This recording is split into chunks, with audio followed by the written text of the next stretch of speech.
മരിച്ചു കഴിഞ്ഞാൽ ആത്മാക്കളുണ്ടാവും. അതായത് നമ്മുടെ ദേഹവും ദേഹിയും, ശരീരം ദഹിപ്പിച്ചതിന് ശേഷം അല്ലെങ്കിൽ ശരീരം നമ്മളില്ലാതായതിന് ശേഷം നമ്മൾ ചലിക്കുക, നമ്മൾ കേൾക്കുക, നമ്മുടെ ശരീരത്തിൻ്റെ എല്ലാ പ്രവർത്തനങ്ങളും അവസാനിച്ചതിന് ശേഷവും ആത്മാക്കൾ എന്ന് പറയുന്ന ഒരു സംഭവം ഉണ്ട്. ഇപ്പം മരിച്ചതിന് ശേഷം അതിന് നമ്മൾ ചിലവർ പ്രേതമായിട്ട് പറയും, പ്രേതത്തെ കണ്ടു, യക്ഷി എന്നൊക്കെ പറയും. അപ്പോൾ ആ ഒരു ഇതിൽ വിശ്വസിക്കുന്നുണ്ടോ, ആ ഒരു സ്പിരിറ്റിൽ വിശ്വസിക്കുന്നുണ്ടോ?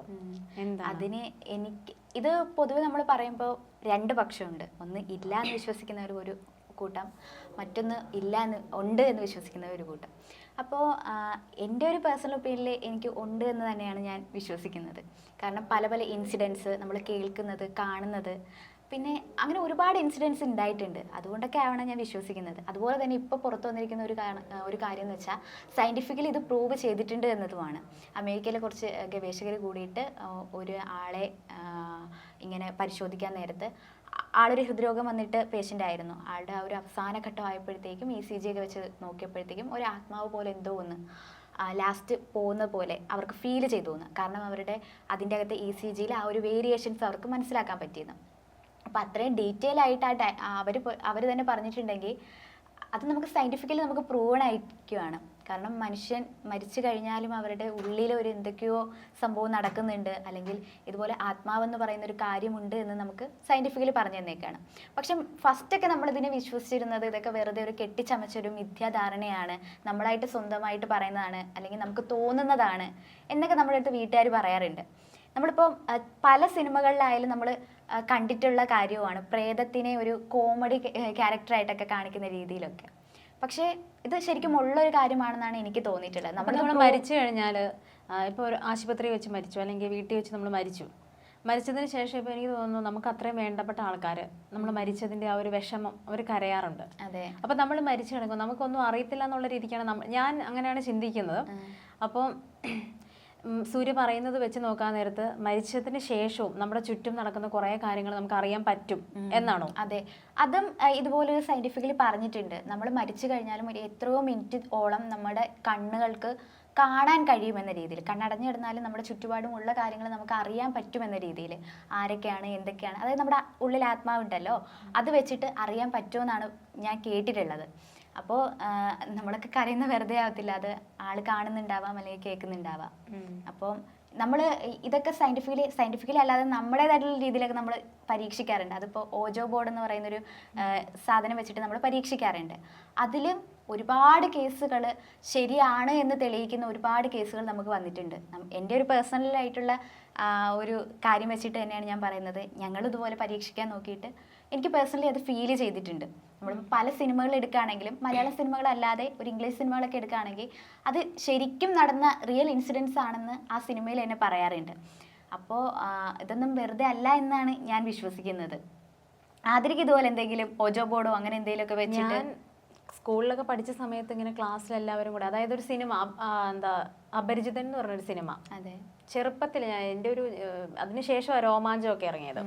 പക്ഷെ അപരിചിതൻ എന്ന് പറഞ്ഞ ആ സിനിമ കണ്ടതിന് ശേഷം പിള്ളേരെല്ലാവരും ആ ഒരു സമയത്ത് നമുക്ക് ഓജോ ബോർഡ് ചെയ്യാം, പക്ഷെ അപ്പോഴും ഒരു ഇതുണ്ട്, ഈ ഓജോ ബോർഡ് പ്രേതം വരും. അതെ, കുട്ടികളുടെ മനസ്സിൽ അത് ശരിക്കും റിയൽ ആണെന്നുള്ളൊരിതാണ്. എന്നാൽ ഞാൻ ഒരു സമയത്ത് ഞാൻ കേട്ടിട്ടുള്ളൊരു കാര്യം, നമ്മൾ ഇങ്ങനെ കുറേ പേര് ചെയ്തിട്ട് ഭ്രാന്ത് വന്നു, അട്ടുപിടിച്ചു, അങ്ങനത്തെ മെൻ്റലി കുറച്ച് പ്രശ്നങ്ങളുണ്ടായെന്നൊക്കെ കേട്ട്. ഇതൊക്കെ സത്യമാണോ എന്ന് എനിക്കും അറിയില്ല, കാര്യം ഞാൻ ആ സമയത്ത് കേട്ട കഥകളാണ്. പക്ഷേ എനിക്ക് ഒരു സംശയമുണ്ട്, ഇതിലൊക്കെ എന്തെങ്കിലും യാഥാർത്ഥ്യമുണ്ടോ എന്ന്. അതായത് ഓജോ ബോർഡ് എന്നൊക്കെ പറയുന്ന സാധനം അങ്ങനെ വെച്ച് കഴിഞ്ഞാൽ ആത്മാക്കൾ വരും, സംസാരിക്കും, കമ്മ്യൂണിക്കേഷൻസ് നടക്കുമെന്നുള്ളതിൽ വാസ്തവം നടന്നത്. അതിനിപ്പോൾ അറിയണേ എനിക്ക് തോന്നുന്നു രോമാഞ്ചം 2 ഇറങ്ങണം. രോമാഞ്ചം ഫസ്റ്റ് കഴിഞ്ഞു, അതിന്റെ ബാലൻസിന് കിടക്കും. അതൊരു റിയൽ ഇൻസിഡന്റ് ആണെന്നാണ് പറയുന്നത് അല്ലെ? അപ്പോൾ ശരിക്കും ഒരു അനാമിക ഉണ്ടോ, അനാമികനെ അവരിങ്ങനെ വിളിച്ചു വരുത്തി ഒരു കഥ ഇനി അറിയണമെങ്കിൽ രോമാഞ്ചം 2 ആണോ? അപ്പൊ ഇനി അതും കൂടെ അറിഞ്ഞതിന് ശേഷം അത്രത്തോളം വെയിറ്റ് ചെയ്യാൻ പറ്റാത്തതുകൊണ്ടാണ് എന്താണ് ശരിക്കും ഓജോ ബോർഡ് എന്നുള്ളതും ഈ ആത്മാക്കൾ എന്നുള്ളതൊക്കെ യാഥാർത്ഥ്യമാണോ ഉണ്ടോ. എനിക്ക് തോന്നുന്നു നമ്മളിപ്പോ ഇതൊക്കെ വെറുതെ നമ്മുടെ എക്സ്പീരിയൻസ് എന്ന രീതിയിലാണ് പറയുന്നത്. ശരിക്കും ഈ ഓജോ ബോർഡ് അല്ലെങ്കിൽ ആത്മാവിനെ കുറിച്ചിട്ട് സ്റ്റഡി ചെയ്യുന്ന ആൾക്കാർ അവർക്ക് കൂടുതലായിട്ട് പറയാൻ പറ്റും അല്ലെ, എന്താണ് ആത്മാവെന്ന് പറയുന്നത്, എന്താണ് ഓജോ ബോർഡ് വഴി എങ്ങനെയായിരിക്കും കമ്മ്യൂണിക്കേറ്റ് ചെയ്യുന്നത്. ശരിക്കും അങ്ങനത്തെ ഒക്കെ കാര്യങ്ങൾ ഉണ്ടായത് കൊണ്ടല്ലേ ഈ ഓജോ ബോർഡ് എന്ന് പറയുന്ന ഒരു സാധനം തന്നെ വന്നിട്ടുണ്ടാവുക, അതിനുവേണ്ടി പഠിക്കാൻ വേണ്ടിയിട്ട് ആൾക്കാരുണ്ടാവുക. അപ്പോൾ എൻ്റെ ഒരു അഭിപ്രായത്തിൽ എന്തായാലും അതുണ്ട് എന്ന രീതിയിൽ തന്നെയാണ്. ആ ഒരു പ്രസൻസ് നമ്മുടെ ചുറ്റുണ്ടാവും. ഏതോ ഒരു സിനിമയിൽ ഞാൻ കേട്ടിട്ടുള്ളതാണ്, ഒരു പോസിറ്റീവ് എനർജി ഉണ്ടെങ്കിൽ അതിനൊരു നെഗറ്റീവ് എനർജി ഉണ്ടാവുമെന്ന്. നമ്മളിപ്പോൾ ദൈവത്തെ എന്തായാലും വിശ്വസിക്കുന്നുണ്ട്, ദൈവം ഉണ്ടെന്നാണ് വിശ്വസിക്കുന്നത്.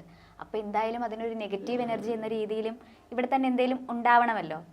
പക്ഷെ എനിക്ക് തോന്നുന്നു ഈ നെഗറ്റീവ് എനർജിക്കും അതുപോലുള്ളൊരു നമ്മളെ ആക്രമിക്കാൻ സിനിമയിൽ കാണുന്ന പോലെ അത്രയ്ക്കും ദേഷ്യപ്പെടുന്ന ആംഗ്രി ആയിട്ടുള്ള ഒരു ക്യാരക്ടർ ആവണമെന്ന് എനിക്ക് തോന്നുന്നില്ല.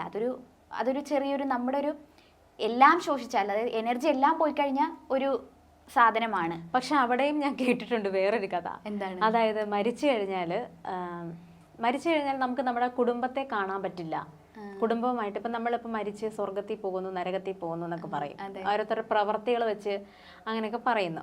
അപ്പോൾ നമ്മൾ മരിച്ചൊരു സ്ഥലത്ത് പോയി കഴിഞ്ഞാൽ നമ്മുടെ ഫാമിലി ഇതുപോലെ ഓരോരുത്തർ മരിച്ച് വരുമ്പോൾ നമുക്ക് ഈ നമ്മുടെ കുടുംബത്തോട്, നമ്മൾ ഇന്ന് സ്നേഹത്തോടെ അടുത്ത് നിൽക്കുന്നവരൊന്നും മരിച്ചതിന് ശേഷം നമുക്ക് കാണാൻ പറ്റില്ല. ഇതൊക്കെ ഒരു വിശ്വാസമാണോ, അന്ധവിശ്വാസമാണോ, കെട്ടുകഥകളാണോ, എന്താണെന്ന് എനിക്കറിയില്ല. പക്ഷെ അങ്ങനെ കേൾക്കുന്നുണ്ട്. മാത്രമല്ല മരിച്ചതിന് ശേഷം നമുക്ക് വേണ്ടപ്പെട്ടവരൊന്നും കാണാൻ പറ്റുന്നില്ല. ഇതൊക്കെ ഒരു സ്പിരിറ്റ്. അത് മാത്രമല്ല മരിച്ച ആൾക്കാർ ഈ ആത്മഹത്യ ദുർമരണങ്ങളൊക്കെ, ഈ ദുർമരണങ്ങളിലൊക്കെ അങ്ങനെ മരിക്കുന്നവരൊക്കെ ക്രൂരന്മാരാവും, അല്ലെങ്കിൽ ഒരു ദേഷ്യം സ്വഭാവക്കാരായിരിക്കും. അവർ നമ്മൾ ഉപദ്രവിക്കാൻ ശ്രമിക്കും. നമ്മൾ ജീവിച്ചിരിക്കുമ്പോൾ ഇപ്പോൾ നമ്മുടെ അടുത്തിരിക്കുന്നവർ നമ്മൾ സ്നേഹത്തോടെ സംസാരിക്കുന്ന രണ്ട് സുഹൃത്തുക്കൾ, അവർ ചിലപ്പോൾ മരിച്ചതിന് ശേഷം നമ്മളെ കൊല്ലാനായിരിക്കും നോക്കുന്നത്. നമ്മളെയും കൂടെ ഉപദ്രവിക്കാൻ വേണ്ടിയിട്ടാണ് നോക്കുന്നത്. അത്തരത്തിലൊക്കെ കേട്ടിട്ടുണ്ട്. എന്നാൽ നേരെ മറിച്ച് ചിലവർ ഇങ്ങനെ പറഞ്ഞു ഞാൻ കേട്ടിട്ടുണ്ട്, ഈ ഓരോ പ്രശ്നം വയ്ക്കൽ അങ്ങനെയൊക്കെ ഓരോരുത്തരൊക്കെ പറഞ്ഞു കേട്ടിട്ടുണ്ട്. അവർ ഭയങ്കര സമാധാനത്തിലാണ്, ആത്മാക്കൾ നമ്മളോടൊപ്പമുണ്ട്, സ്നേഹത്തോടെയാണ്. എന്നാൽ നേരെ വെച്ച് ചില കേസിൽ അവർ ഭയങ്കര ദേഷ്യത്തിലാണ്, വൈരാഗ്യത്തിലാണ്. അപ്പം ഈ ആത്മാക്കളുടെ ക്യാരക്ടറൊക്കെ ഇതെങ്ങനെയാണ് ഐഡന്റിഫൈ ചെയ്യുന്ന ആൾക്കാർ? നമ്മളിത് എങ്ങനെ പ്രസ്താവിക്കുന്നേ? നമുക്ക് അങ്ങനെ ഡീറ്റെയിൽ ആയിട്ട് പറയാറില്ല. പക്ഷേ ചില സമയങ്ങളിൽ നമുക്കത് ഫീൽ ചെയ്യാറുണ്ട്. എനിക്ക് തന്നെ ഫീൽ ചെയ്തിട്ടുള്ള കുറച്ച് കാര്യങ്ങളായിട്ടോ. നമ്മളിപ്പോൾ വെറുതെ ഇങ്ങനെ ഒറ്റയ്ക്ക് ഇവിടെ ഇരിക്കുകയാണെങ്കിലും ആരോ ഒന്ന് ടച്ച് ചെയ്യുന്ന ഫീലായാലും, പിന്നെ വിളിക്കുന്ന ഫീലായാലും, നമ്മുടെ അടുത്ത് ആരോ നിൽക്കുന്ന പ്രസൻസ് ആയാലും, അങ്ങനെയൊക്കെ ചിലതൊക്കെ നമുക്ക് ഫീൽ ചെയ്യാറുണ്ട്. ഇതിപ്പോൾ വേറെ ആരോടെങ്കിലും നമ്മൾ പറയുകയാണെങ്കിൽ ആൾ പറയാം ഇതെല്ലാം നിൻ്റെ തോന്നലാണ്, നിനക്ക് വെറുതെ വരുന്നതായിരിക്കും എന്നൊക്കെ. പക്ഷെ അതിലൊക്കെ എന്തോ ഉണ്ട്, അല്ലാതെ നമുക്ക് വെറുതെ അങ്ങ് തോന്നത്തില്ലല്ലോ. പിന്നെ ഇതൊരു അന്ധവിശ്വാസമാണ് എന്ന് പറയുന്ന രീതിയിലാണെങ്കിൽ അതൊരിക്കലും ശരിയായിട്ടുള്ള കാര്യമല്ല. എനിക്ക് ശരിക്കും ഒരു ഫീൽ വന്നത്, ഒരു ദിവസം രാത്രിയിൽ ഞാനിങ്ങനെ ഇറങ്ങിയപ്പോഴത്തേക്കും അപ്പോഴത്തേക്കും ഇങ്ങനൊരു ചങ്ങലമാട, അതിൻ്റെ പേര് ചങ്ങലമാട എന്ന രീതിയിലായിരുന്നു. അതൊക്കെ ഞാൻ പിന്നീട് അറിയുന്നത്. ഒരു റാന്തൽ പിടിച്ചിട്ട് ഒരാൾ ഞങ്ങളുടെ അപ്പുറത്ത് അക്കരെ നിന്ന് നോക്കിയാൽ ഒരു വയൽ കാണാൻ പറ്റും. അപ്പോൾ അവിടെ നിന്ന് സ്പീഡിന് ഒരാളിങ്ങനെ റാന്തൽ പിടിച്ച് വരുന്ന രീതിയിൽ, എനിക്ക് ക്ലിയർ ആയിട്ടില്ല, പക്ഷേ കറക്റ്റ് ആ ഒരു ഫേസിൽ ആ ഒരു രൂപം പോലെ എനിക്ക് ഇപ്പോഴും ഓർമ്മയുണ്ട്. ഇത് ഞാൻ ഒരുപാട് പേരോട് ഈ കഥ ഞാൻ ഷെയർ ചെയ്തിട്ടുമുണ്ട്. കാരണം ആ ഒരു സമയത്ത് എന്താ ചെയ്യേണ്ടതെന്ന് എനിക്കറിയാതെ ഞാൻ ഇങ്ങനെ കുറേ നേരം നോക്കിക്കൊണ്ടിരുന്നു. ആൾക്ക് നല്ല നോർമൽ സ്പീഡല്ല ആൾ നടക്കുന്നത്, നല്ല സ്പീഡിനേ നടക്കുക. എന്നിട്ട് ആൾ ഇങ്ങനെ ഇങ്ങ് പോയി. അപ്പം അത്രയും നേരം ഞാൻ അവിടെ നിന്ന് നോക്കി, എന്താണ് എങ്ങനെയാണ് ഇംഗ്ലീഷ് സിനിമയിലൊക്കെ നിൽക്കുന്നതാണെങ്കിൽ ഞാനങ്ങനെ കുറച്ച് നേരം നിന്ന് നോക്കി. എന്നിട്ട് എനിക്കൊന്നും മനസ്സിലായില്ല. പിന്നീട് ഞാൻ ഷെയർ ചെയ്തപ്പോഴാണ് കുറേ ആൾക്കാർ എൻ്റെ അടുത്ത് ഇങ്ങനെ പറയുന്നത്, രാത്രിയിൽ ഇങ്ങനെ മാടൻ എന്ന് പറയുന്ന ഒരു ക്യാരക്ടർ ഉണ്ട്, അതിങ്ങനെ പാസ് ചെയ്ത് പോകുന്നതാണ്, അതിങ്ങനെ ചങ്ങലയും കൊണ്ടാണ്, അതിങ്ങനെ നടക്കും. പക്ഷെ അവരുടെ മുന്നിലെങ്ങാനും അവരുടെ വഴിയെങ്ങാനും നമ്മൾ ക്രോസ് ചെയ്ത് നിന്നാ അവർ അടിച്ചിട്ടിട്ട് പോകും. അങ്ങനത്തെ കുറേ കഥകൾ ഞാൻ കേട്ടു. അത് ഞാനും കേട്ടിട്ടുണ്ട്. ദേവിയുടെ ഇറങ്ങുന്നത്, അതായത് ദേവീ ക്ഷേത്രങ്ങളൊക്കെ അടുത്തുള്ളിടത്ത് ദേവി രാത്രിയിൽ ഇറങ്ങും. അപ്പൊ നമ്മൾ ആ വഴിക്കൊന്നും കാണരുത്, ആ ഒരു സമയത്ത് ഉണ്ടാവരുത് എന്നൊക്കെ ഞാൻ കേട്ടിട്ടുണ്ട്. അങ്ങനെ കുറെ എക്സ്പീരിയൻസ് ചെയ്തിട്ടുള്ള മനുഷ്യന്മാരും ഉണ്ട് ഇവിടെ.